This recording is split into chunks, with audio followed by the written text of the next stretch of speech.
was my source at the beginning, and then he became my handler. And then you slept with him. After listening, please subscribe, hit like, and leave a comment before we continue. The desert devoured like an insatiable maw, swallowing everything alive. Even at night, when the sun slipped behind the horizon, the temperature held at around 30 degrees, and the air, thick and heavy, seemed soaked with fine sand that settled in the lungs and grated on teeth. The smell of heated metal mixed with dust, making it feel as if you were inhaling molten steel. The base, tucked against the edge of a plateau, looked like an accidental patch of civilization among scorched hills that, from a distance, resembled the charred bones of a long-vanished beast. Their shadows lay across the sand, drawing strange patterns that, at dusk, seemed alive. Captain Richard Mason sat in what they called his office, a cramped metal box 3 by 4 meters, where the air was as stifling as outside. Corrugated steel walls hummed with heat, a single armored window let in only dim light, and the furniture, a desk, 2 chairs, and an old file cabinet looked as if it had been assembled from the wreckage of an old tank. 5 photographs lay on the desk. 5 faces that, not long ago, laughed, joked, planned a future. Now they were only paper, cold and dead, like the men themselves. Richard was a tall, lean man with sharp features that betrayed years of service and sleepless nights. His dark chestnut hair, once neatly combed, was now tousled, and the gray eyes that usually burned with resolve had settled into heavy fatigue. Skin burned by the desert sun carried a bronze tint, and a scar above his left eyebrow, earned in Afghanistan, added severity to his look. He sat hunched over the desk in a uniform that smelled of sweat and dust, his fingers, roughened by weapons and sand, clenching into fists despite himself whenever he looked at the photographs. Sergeant Thomas Jenkins, 32, liked to say the desert was just Texas without barbecue and beer. His broad grin in the photo now felt like a taunt. Corporal Jake Morales, 24, always kept a crumpled picture of his girlfriend in his pocket, promising everyone he would marry her the moment he got home. Private Marcus Willis, 27, with 2 kids, a boy and a girl whose drawings he pinned above his bunk. Specialist Devin Clark, 25, dreamed of a bar on the California coast that would serve cocktails with silly names. And Corporal Anthony Garcia, 21, whose birthday should have been yesterday. He never got to open the gift, the cheap watch the team had pooled money to buy him. Richard could not tear his eyes from their faces. Fragments surfaced in memory. Jenkins's laughter at yet another joke, Morales showing off the photo of his girl, Willis reading letters from his kids with a reverence as if they were sacred texts. And now the smell of burned flesh, sand soaked with blood, the smoking wreck in the desert. He had pulled their bodies out himself. He had seen with his own eyes how the hands that recently gripped rifles now lay still. The office door swung open with a piercing squeal of metal. Major Davis, the base security chief, walked in without knocking, his heavy steps echoing in the tight room. He was a thick-set man with broad shoulders and a face like a slab of granite hard, unmoving, with cold blue eyes that seemed to see straight through people. He tossed a fat folder with a red stamp, the mark of top secrecy, onto the desk. The paper thudded dully against the metal. "Read," Davis said curtly. His voice was rough, like sandpaper rasping steel, with no hint of emotion. Richard took the folder, feeling his fingers shake not from fear, from exhaustion. 48 hours without sleep were catching up.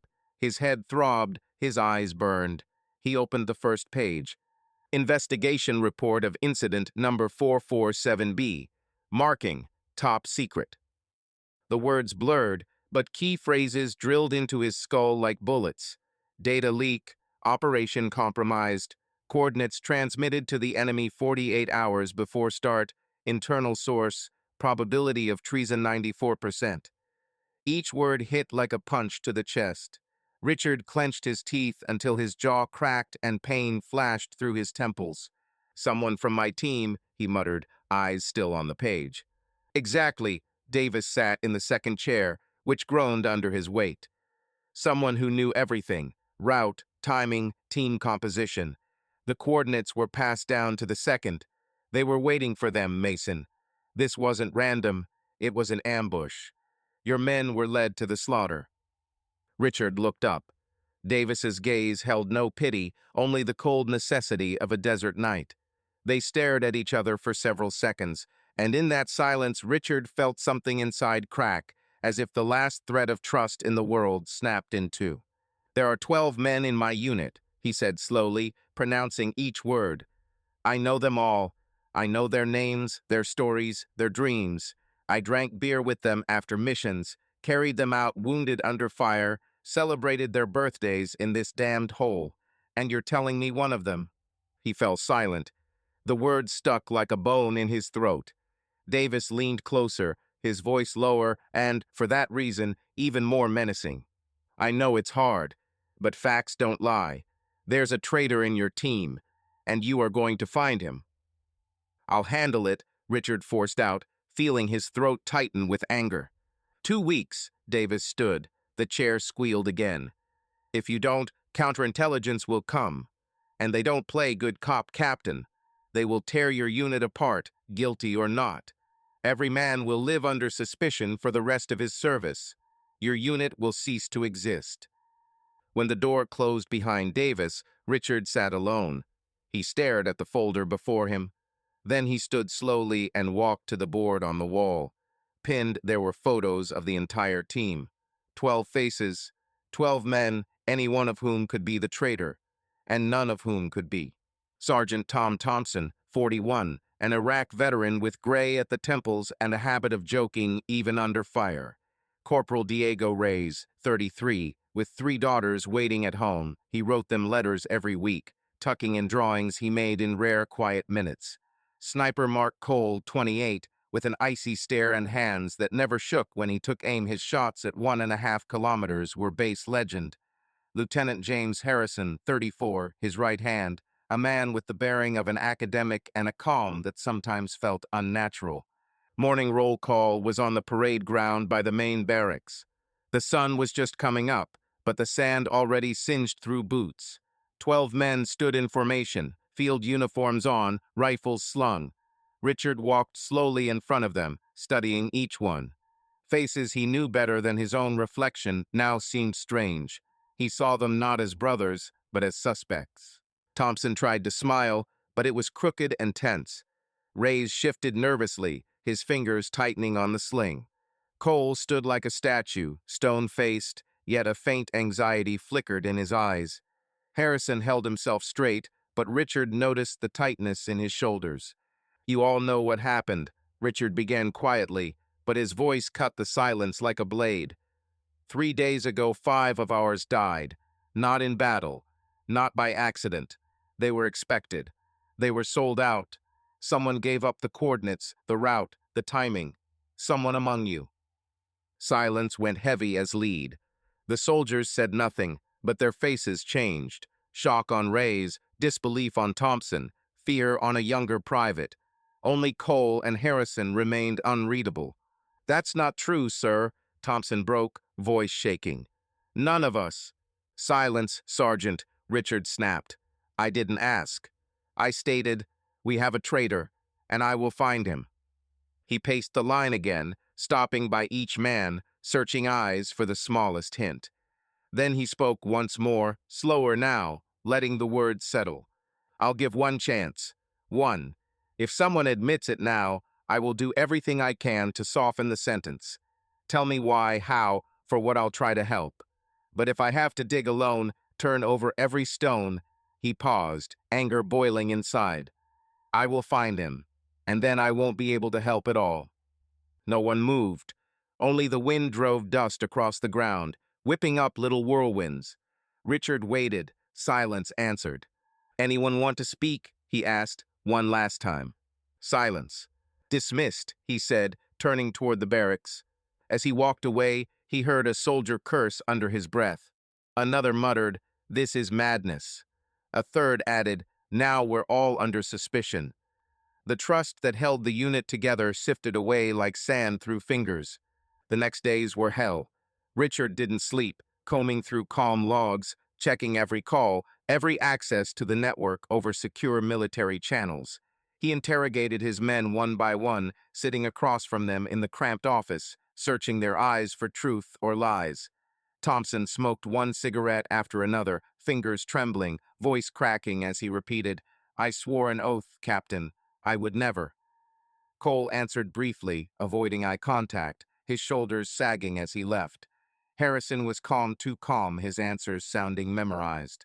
Reyes cried, wiping his eyes with a sleeve, repeating that he had kids and would never betray them. After a week, Richard had found nothing. No evidence, no trail. Only suspicions that poisoned his thoughts and distrust that ate the unit like rust. The men stopped talking to each other. In the mess, they sat apart. On missions, they moved like robots, the old cohesion gone. At night, sleep would not come. Richard lay on the hard cot, staring at the fan droning overhead, pushing the hot air around. On the nightstand stood a photograph, he and Helen on their wedding day. She in a white dress, hair down, a genuine smile. He in dress uniform, young, eyes proud. 4 years ago. Another life. He picked up the photo, ran a finger over the glass. How long since they last spoke? 7 months? He thought about calling, but his head churned with betrayal, the unit, the 5 dead. What would he tell Helen? That he'd lost faith in the people he trusted? That the war had broken him? He set the photo down and opened the report again. Flipping pages, he stopped at a line in an appendix. An encrypted message sent a week before the incident. Short 3 lines of code. Signature, Wash 7. His heart kicked. Wash, Washington, a channel used only in the Pentagon, where Helen worked. He reread the line, checked the date, the time. 2:14 and 37 in the afternoon, Washington time. Helen would have been at work. No, he thought, fists tightening. That's impossible. A cold voice in his head whispered, "What if it isn't?" He closed the folder, lay back, but sleep didn't come. Only one thought kept spinning like the ceiling fan. Who? Helen Mason was an officer in an intelligence analysis unit. She worked in the Pentagon, a world of glass, concrete, and conditioned air, where the smell of dust was replaced by coffee and metal polish. She analyzed streams of data from around the globe, satellite images, radio intercepts, field reports. From morning to night, she sat at monitors, staring at pulsing screens where human lives were reduced to coordinates, time, and signal frequency. Richard was always proud of her. She wasn't just smart, cold precision and calm under pressure made her a perfect analyst. She knew how to listen, spoke little but to the point. Beautiful, restrained, with a composed confidence most people lacked. For Richard, she remained the same bright image he reached for from the hot dust of his operations. They met on a Texas base. He was a young special operations officer, she a new analyst arriving for training. It started with a short briefing, a few traded lines, an evening coffee in the mess. She had a quick smile and a steady voice that could calm you and hold you at a distance at the same time. Within 3 weeks, he couldn't imagine a day without her. They married fast, war doesn't wait. A modest wedding, a small chapel on base, a few comrades, a glass of cheap champagne after the ceremony. She wore a simple white dress with no adornment, and to Richard she was the most beautiful woman on earth. Then their roads split. He went forward into a world of hot sand, smoke, and loss. She stayed in a world of monitors, analytic tables, and official reports. Phone calls, short letters, and rare visits when he could grab leave were all that tied them. Over 3 years, they saw each other 6 times. Each meeting was brief, like a breath between 2 storms. He brought the scent of gunpowder and sun. She brought the cool of parquet and office air. And each time, the silence between them grew. Not fight silence that displaced the warmth that once lived there. When a message marked Personnel Secret popped onto his screen, he first thought it was a standard tasking. But the sender's name made his heart beat faster, H.Mason.Wash, D.C. He opened it. The text was short. "Richard, I heard about the incident. I'm sorry. But be careful with the investigation. There are things beyond your unit. Politics, connections, big money. Don't dig deeper than you have to. When you're back, we'll talk. Love, H." He read it 3 times. Something was off. Helen never interfered with his work, never gave him operational advice, and she certainly never told him, "Don't dig." He opened the technical headers. The encryption was standard, but the key didn't match the one they always used for personal messages. It was a work cipher, an official one. Richard leaned back in the chair. A thought he tried immediately to drive away rose in his mind. She knows something, or she is hiding something. He dialed her. The phone rang 6 times and kicked to voicemail. He tried again, the same. "Damn it," he muttered, tossing the phone onto the desk.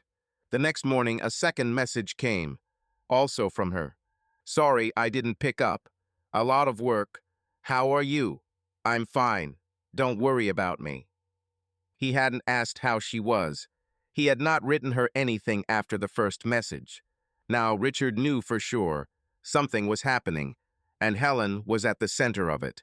He called in Lieutenant Harrison, the best hacker in the unit. "We need to break a secure channel," he said. "Washington Center, Analysis Division."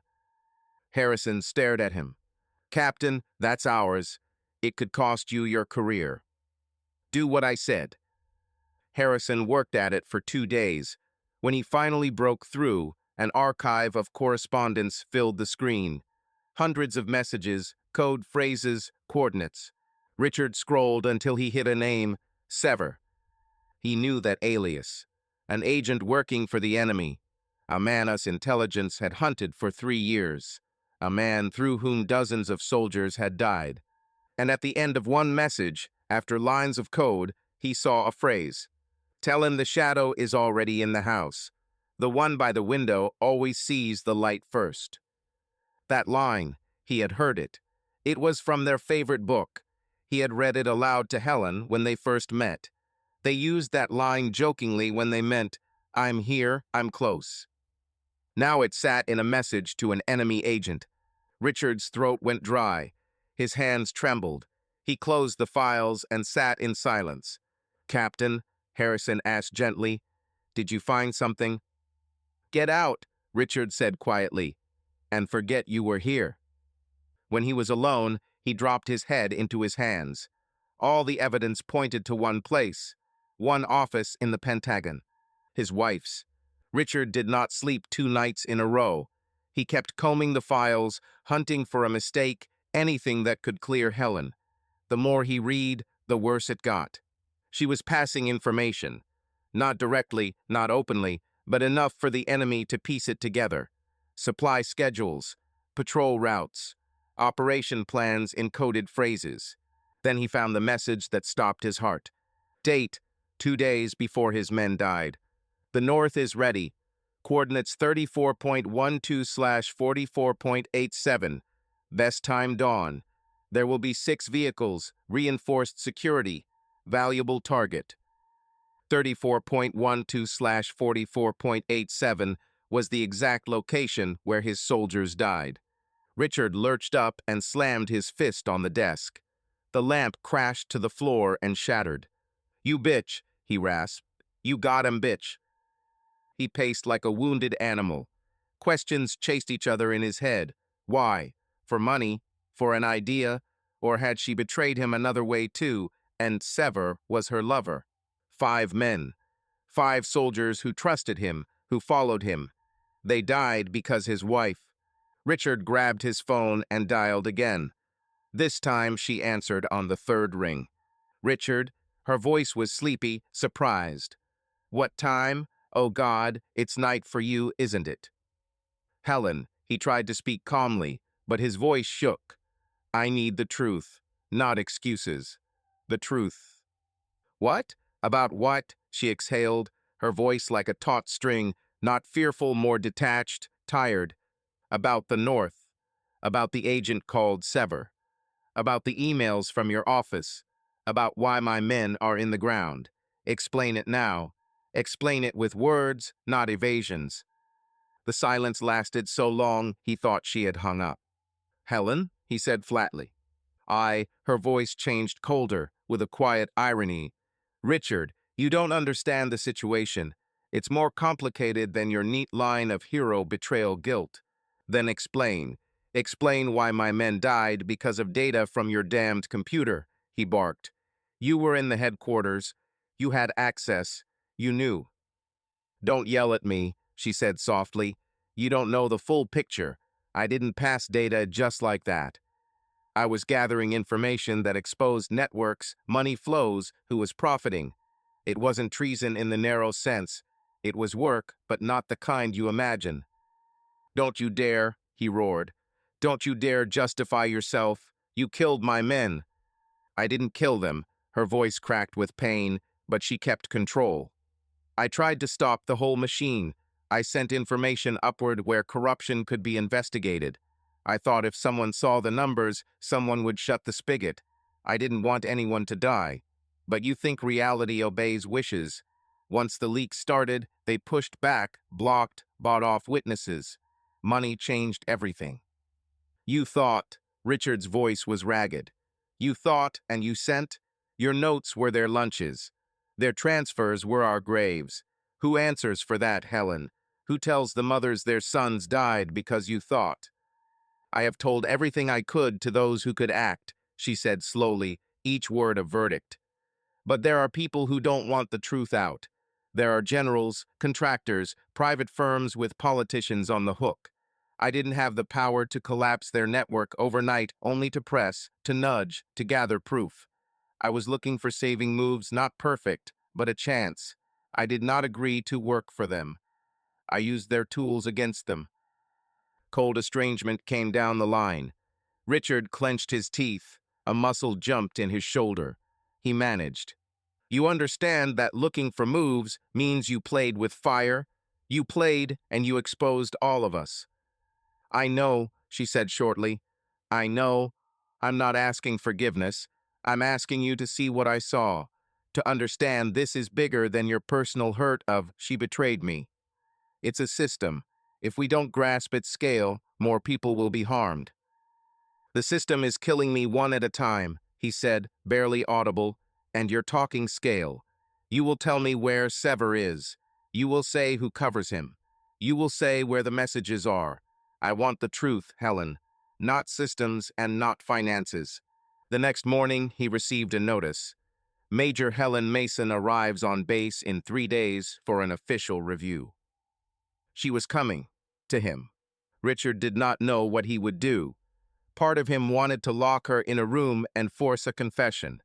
Another part wanted simply to hold her and ask, why? There was a third part, the part that knew if he turned her in, she would be executed. And he still loved this woman. God help him.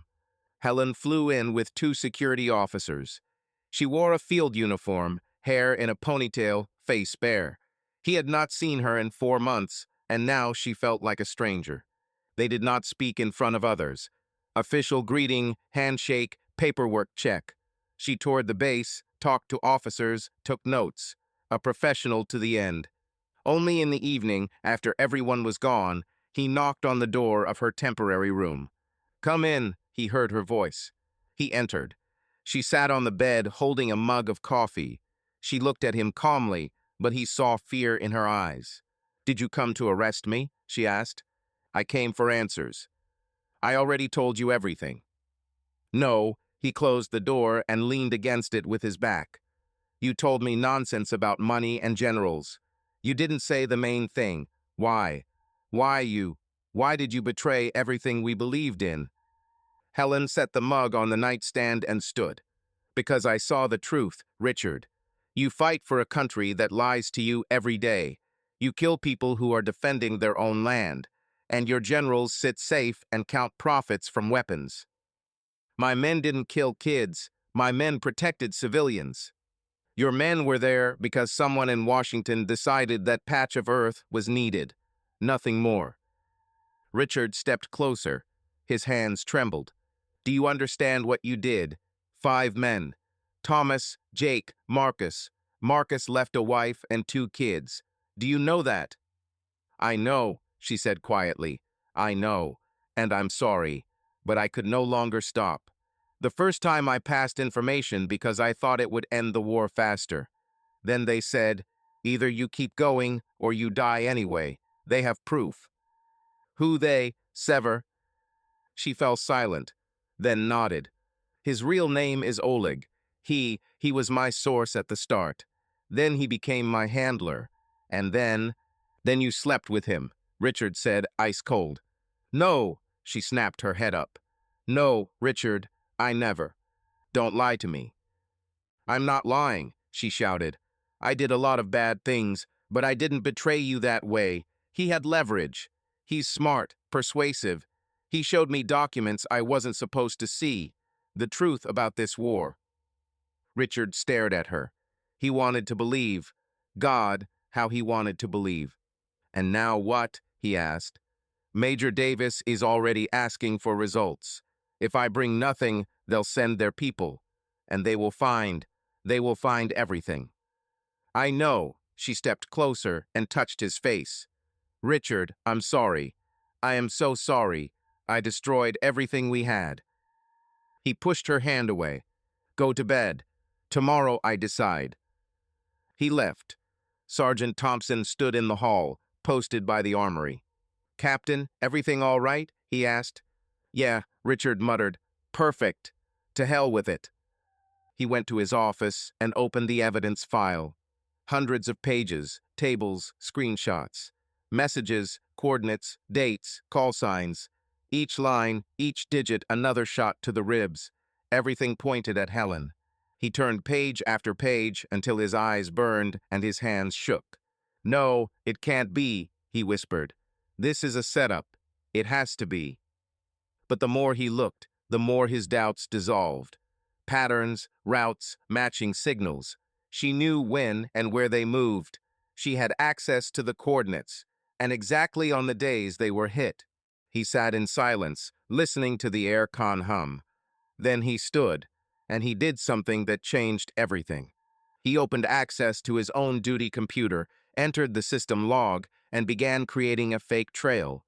Step by step, carefully, methodically, as if tightening a noose around his own neck. Now it looked as if the messages had gone not from her terminal, but from his. It took him 5 hours to rewrite history. 5 hours of lying, each hour eating a piece of his conscience. He wasn't a hacker, but Harrison had once taught him the basics: how to leave phony logs, how to edit system metadata, how to erase yourself from reality. When the sun began to rise, a line appeared on the report screen. The information leak occurred through Captain Mason's command terminal. Possible compromise via remote access.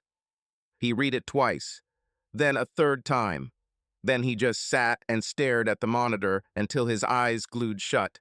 He took the blame. In the morning, he handed the report to Major Davis. It was you, Davis asked, disbelieving, studying his eyes. Yes, my terminal was breached. I missed it. This is on me. Richard, you understand what that means? Court-martial.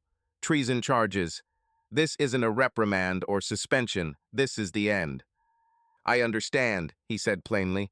When he stepped out of Davis's office, Helen stood in the corridor. She had heard it all. Her face was white as chalk. Her eyes held panic, guilt, and something else. Gratitude, or just pity. You, she began, but her voice broke. He stopped, looked straight at her. Long. No anger, no tenderness, just cold emptiness. Don't, he said quietly. It's too late. She opened her mouth to speak, but he walked past without a word. That evening, she flew back to Washington. No farewell, no backward glance. A week later, military police came for Richard. Washington greeted him with rain. Cold, autumn rain that gets into your bones. They drove him in a military jeep, in cuffs, guarded by 2 armed soldiers. He stared out the window. The city felt foreign. Clean, calm, far from the desert where people died. Here, no one knew war. Here, people simply lived. They put him in a jail on a military base. The cell was small, a bed, a toilet, a table. On the wall, a schedule for attorney visits. The first week, he barely left the cell. The attorney, a young lieutenant just out of the JAG school, tried to piece together a defense, but the case was hopeless. The evidence pointed to Richard. Evidence he had fabricated himself. Captain, you have to tell the truth, the attorney pleaded. If you're covering for someone, now's the last chance. I already told the truth, Richard answered. In the second week, Major Davis came. Mason, I don't believe a word of your report, he said, taking a seat. You're too smart to let your terminal get popped, and too seasoned not to notice a leak. People make mistakes. Not people like you, Davis leaned in. Who are you covering? Harrison, Thompson, or... He paused and looked Richard in the eye. Your wife? Richard said nothing. Davis nodded. So that's it. Christ, Mason, you burned your life down for her. That's none of your business. She isn't worth it, Davis said, and left. They set the trial for Monday. A military tribunal, 5 generals, full procedure. In wartime, treason could mean life in prison or execution. On Sunday evening, Richard lay staring at the ceiling. He thought about Helen. She hadn't come, hadn't called, hadn't written. He understood any contact would confirm the suspicions. He had done the right thing. He had saved her, even if she no longer loved him. In the morning, they led him to the courtroom. The corridors were full. Officers, journalists, families of the dead. As he passed in cuffs, someone shouted, "Traitor." Another spat at his feet. He walked on, eyes forward. The courtroom was cold. The air conditioning blasted even though outside it was only 10 degrees. 5 generals in dress uniforms sat at the bench, medals on their chests. The attorney tried to argue, but it was pointless.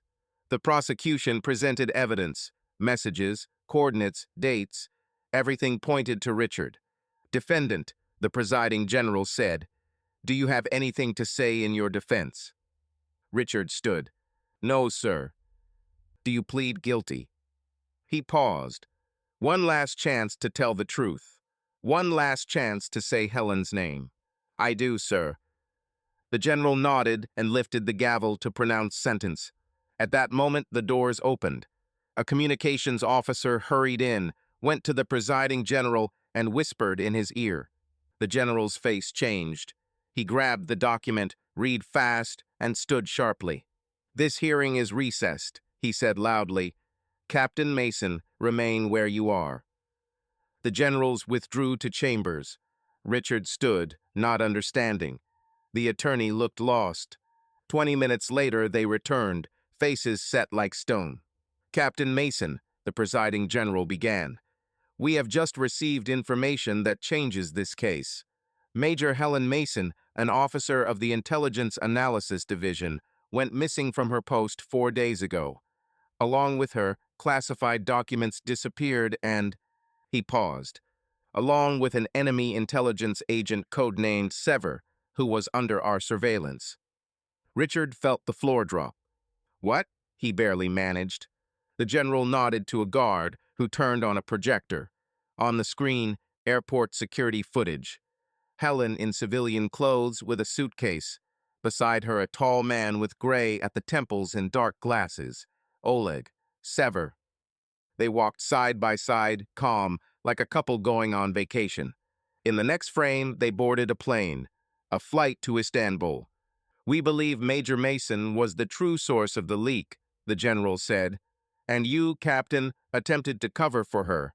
That complicates your situation, but..." Richard didn't hear the rest.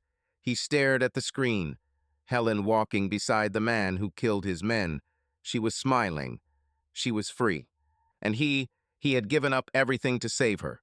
And she just ran. Bile rose in his throat.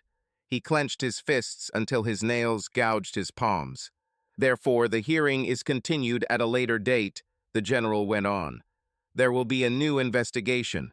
If you cooperate and provide all information about your wife, it will be taken into account at sentencing."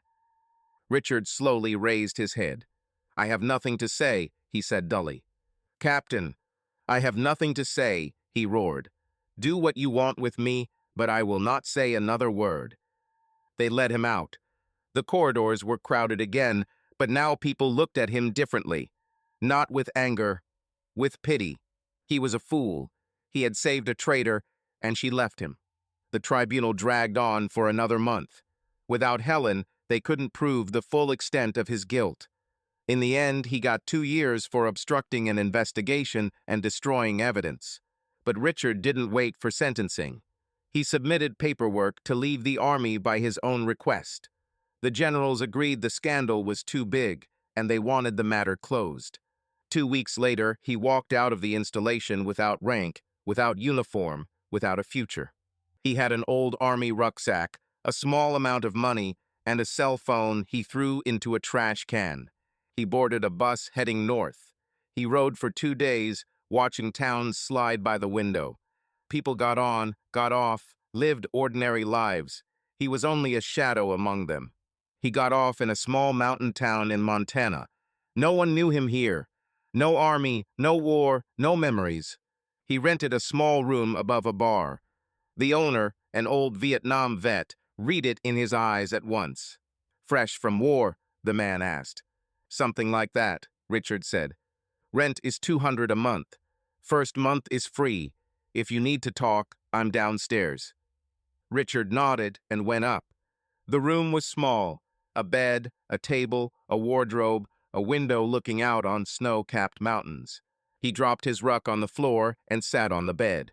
In his pocket, he found a folded photograph, the wedding one. He stared at it for a long time.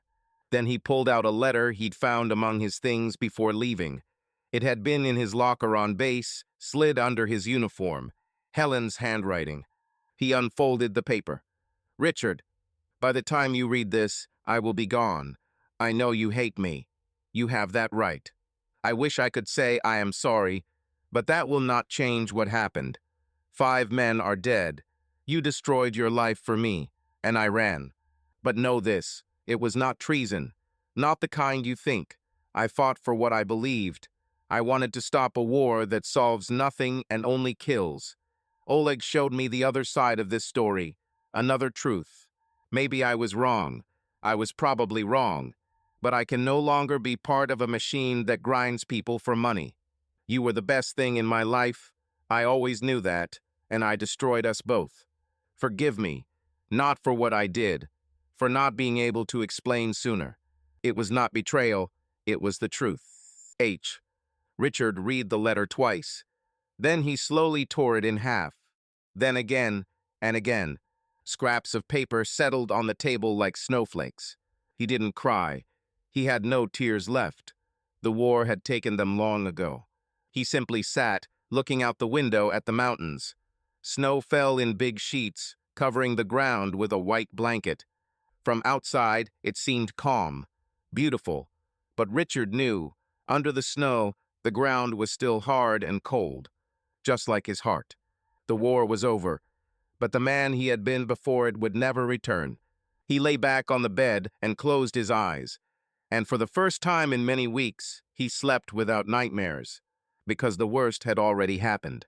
He had lost everything, and now there was nothing left to fear. The end. Hit like, and don't forget to subscribe. The next story will be even more intense. But if you are under 18, don't even think about clicking next.